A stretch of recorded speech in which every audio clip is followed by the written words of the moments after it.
Dad called me a burden, and kicked me out at 17 to make room for my stepsister. When I got back on my feet, Dad came to ask money for her education. I laughed and said, "When my mother died, I thought the worst had already happened. I was 17, barely holding myself together, and drowning in grief. She was the glue that held our family together, and without her, everything fell apart almost immediately. My father, who had always seemed reliable, didn't even let the dust settle. For months after the funeral, he announced that he was getting married to a woman named Scarlett. Scarlett was no stranger. She was a coworker he'd been friendly with for years. At the time, I thought it was just his way of coping, throwing himself into something to avoid dealing with his feelings. But even then, it felt fast. Too fast. I wasn't the only one who thought that. Relatives whispered at family gatherings, old friends stopped coming around, and even my Aunt Sarah, my mother's sister, called him out on how disrespectful it looked. But he brushed it all off, saying it was his life and his rules.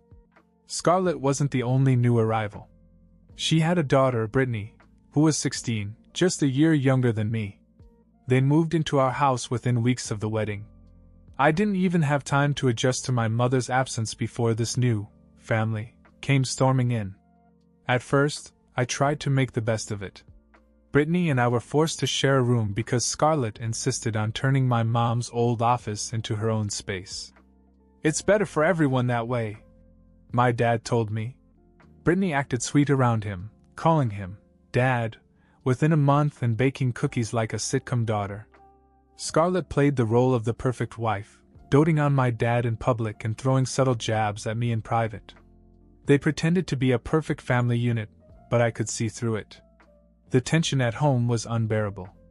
Brittany never respected my space, treating our shared room like it was all hers. She threw her clothes everywhere, played music when I was trying to sleep, and even went through my things once or twice. Scarlett was no better. She had this passive-aggressive way of making me feel like I didn't belong, like I was some remnant of my father's past life that she had to tolerate. The only thing that kept me sane was school and work. I had a part-time job at a local diner, and saved what little money I could. But even that didn't prepare me for what my dad dropped on me one night. It was just the two of us at home. Scarlett and Brittany had gone shopping. My dad called me into the living room, which immediately made me nervous. He rarely wanted to talk anymore, unless it was to lecture me about something. But this time he seemed nervous, avoiding eye contact as he began. "Look, there are 4 of us here now," he said. "I know it's hard for you to share a room with Brittany, so I was thinking." He paused, as if waiting for me to fill in the blanks. When I didn't, he continued. "You're going to be 18 soon, and it's time for you to start living like a man. Get a job, support yourself, and move out." I just stared at him. At first I thought he was joking. But he wasn't. He even suggested that I could leave the very next day. "It will be good for you," he added, as if kicking me out of the house was some kind of motivational pep talk. I couldn't say anything. I just nodded and went to the bathroom. I don't often cry, but that night I couldn't stop. The next day I packed my things and left.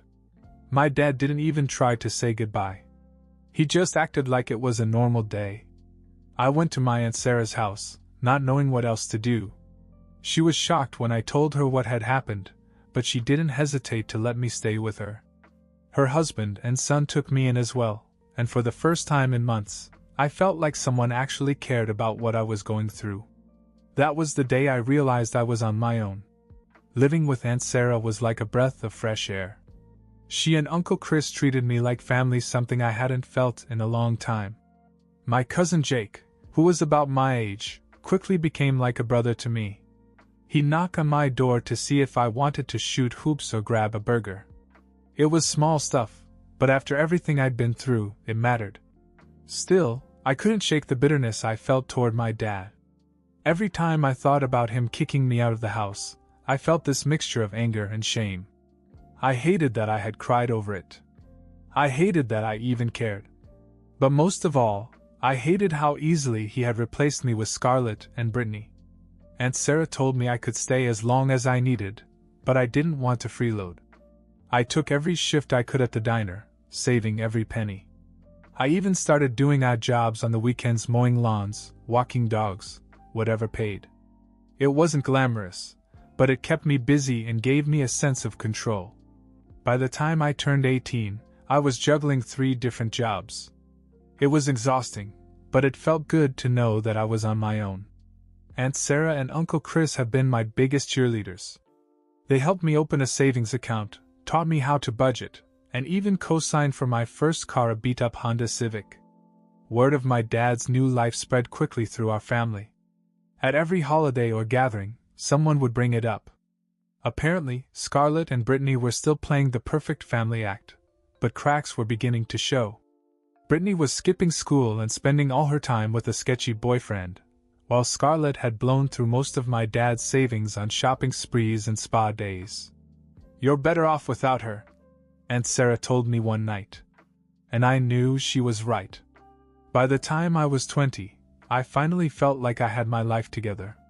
I wasn't rich by any means, but I was making about $5,000 a month from a mix of freelance work and part-time gigs. I had a decent place to live, a reliable car, and enough savings to take the occasional weekend trip. Life was stable, even enjoyable. I barely spoke to my father during those years. We'd exchange a quick, "Happy Birthday," or "Merry Christmas," on the phone, but that was it. I never saw him in person. I wasn't ready, and frankly, I didn't think he deserved it. Then, out of the blue, he called me. It was a typical Tuesday night. I had just gotten home from work when my phone buzzed.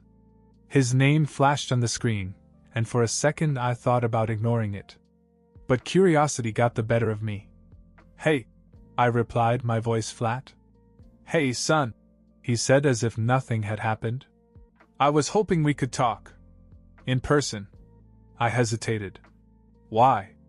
"There's something important I need to discuss with you," he said. "Can we meet at Aunt Zoya and Uncle Chris' house? Tomorrow?" I didn't want to say yes, but part of me wanted to hear what he had to say. So I said yes. The next evening I drove to Zoya's house, my stomach in knots. He was waiting for me outside, leaning against his car like he didn't care. He smiled when he saw me, but I didn't smile back. We started small talk.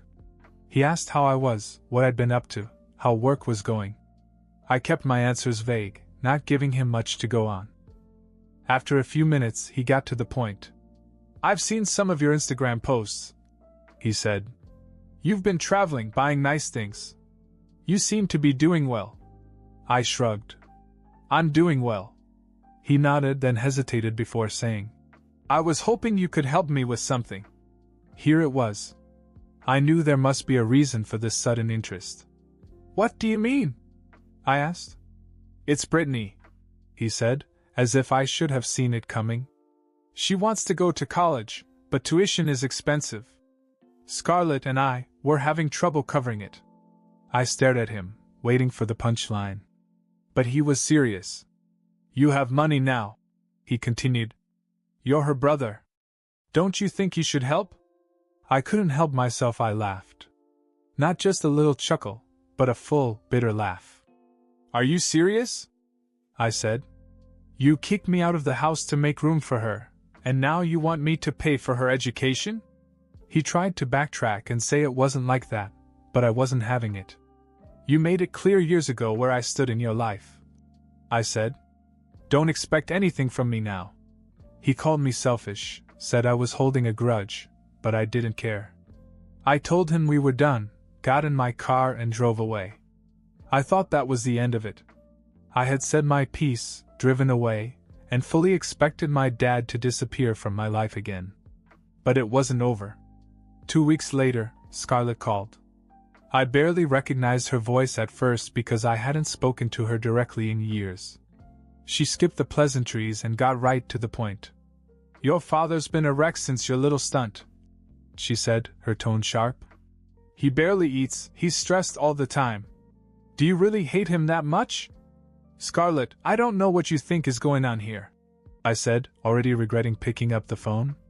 "I'm not paying for Brittany's college, and I'm not coming back to this circus of a family." That's not what this is about, she snapped. This is about you ruining him. He just wants to make things right, and you're making it impossible. I hung up. I didn't want to get sucked into her drama, but the conversation was bothering me more than I wanted to admit. The thought of my father, barely eating, made me feel guilty, no matter how much I hated what he had done. I couldn't sleep that night. Part of me wondered if I should have handled things differently. Not for Scarlett or Brittany, but for my father. Maybe he really was trying to make amends, even if he went about it in the worst possible way.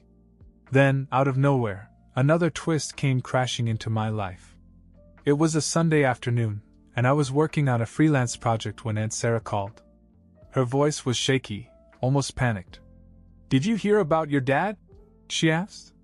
"No, why?" I said, my chest tightening. "He's in the hospital. Scarlett called me." I just sat there for a second, trying to process what she'd said. Apparently, he had collapsed at work and had been rushed to the emergency room. The doctors thought it was a heart attack. I didn't know what to feel. Anger? Sadness? Guilt? Maybe all of it. But I knew one thing: I wasn't ready to face him. Still, Aunt Sarah urged me to go. "You'll regret it if you don't," she said. So I went. Walking into the hospital room felt surreal. My father looked so much older than I remembered. He was pale, hooked up to machines, and barely resembled the man I grew up with. Scarlett sat next to him, dabbing at her eyes with a tissue, while Brittany scrolled through her phone in the corner. He turned his head when he saw me and his eyes lit up for a moment. "You came," he said weakly. I nodded but said nothing. Scarlett didn't waste any time. She stood up and put on her best, concerned wife act. "He asked for you," she said. "You should talk." She and Brittany left, leaving us alone. "I'm sorry," he said, his voice barely above a whisper. "For everything." It caught me off guard. He looked genuinely remorseful, like he was carrying the weight of his mistakes. I didn't know what to say. "I was wrong to kick you out," he went on. "I was wrong about a lot of things. I didn't know how to handle things after your mom died." I wanted to believe him. I really did. But part of me couldn't forget all those years of neglect, the way he'd chosen Scarlett and Brittany over me. "I'm glad you're doing well," he said. "I see it on Instagram. You've made a good life for yourself." I nodded again, still not sure how to respond. Before I could say anything, the door burst open and Scarlett stormed in, looking furious. "What are you doing?" she snapped. "Why are you apologizing? He's the one who abandoned this family." I froze. "Are you serious?" I said, finally finding my voice. "You think you're the victim here?" She shot back, ignoring me and glaring at my father. "You're the one who made this family fall apart." It was chaos. My dad tried to calm her down, but his voice was too weak. Brittany, who had come back and at some point was laughing at something on her phone, completely disconnected from what was happening. I couldn't take it anymore. I left the room, my mind racing. That night Aunt Sarah called me again. "I need to tell you something," she said, her voice hesitant. "What now?" I asked, pulling myself together. "It's about Scarlett. Apparently she's been cheating on your dad." I felt like the rug had been pulled out from under me. Sarah explained that Scarlett had been dating a rich guy behind my dad's back for months. She had only stuck around because she thought my dad could still provide for Brittany. But now that his health was failing and his finances were drying up, she was planning to leave him. "She's leaving tomorrow," Sarah said. "She already told Brittany." I didn't know whether to feel angry or vindicated. This woman had destroyed my family, and now she was going to walk away like none of it mattered. The next day it happened.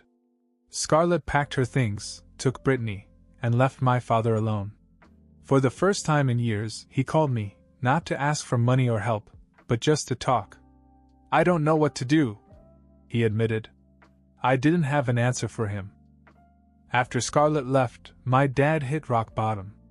Aunt Sarah told me that he texted her almost every day, apologizing for everything he'd done. I didn't respond. I couldn't. I needed time to process everything: the hospital visit, Scarlett's betrayal, and his sudden change in attitude. To my surprise, my father began to recover. His health improved faster than anyone expected. When he was discharged, he looked stronger, though the weight of everything that had happened was still etched on his face. I didn't visit him after he came home, but I kept hearing updates from Aunt Sarah. Apparently, Scarlett's boyfriend, that rich guy she'd been seeing behind my dad's back, had been coming to their house almost every day while my dad was in the hospital. He hadn't even tried to hide it. Scarlett and Brittany were parading the guy right in front of my dad, and the neighbors had started talking. I wasn't sure whether to feel sorry for my dad or be satisfied that he was finally getting a taste of the chaos he'd brought into my life. Either way, he was alone now, and it seemed that he was finally realizing the consequences of his actions. One night I got a call from him. For once, he didn't sound angry or defensive.